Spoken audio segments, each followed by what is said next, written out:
Africa's lost dignity when Ibrahim Traore is doing right that others aren't. President William Ruto of Kenya once said African leaders are tired of being summoned to meetings like school pupils, sitting at the edge of the global table while Western powers take the center seats. Africa, he said, wants to sit as an equal. That dream remains distant, not because the West refuses to see Africa as equal, but because most African leaders refuse to act equal.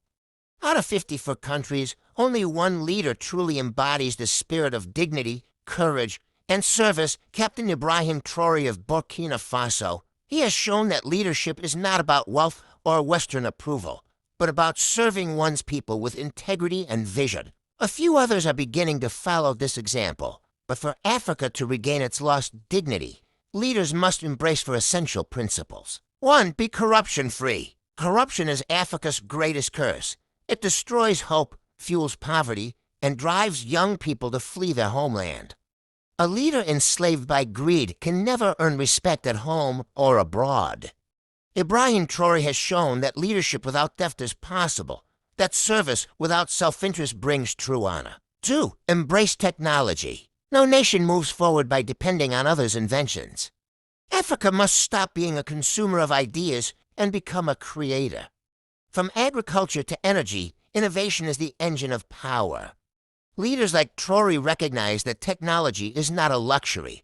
It is the foundation of independence. 3. Remember that power belongs to the people. Many African leaders rule through fear instead of respect.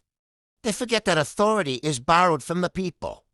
Traore leads among his citizens, listens to them, and acts as one of them. Until African leaders reconnect with their people, they will remain servants of foreign interests rather than partners in global progress. 4. Prioritize security. Without security, there is no freedom or development. It is a tragedy that millions of Africans still live in fear while their leaders waste public funds on luxuries.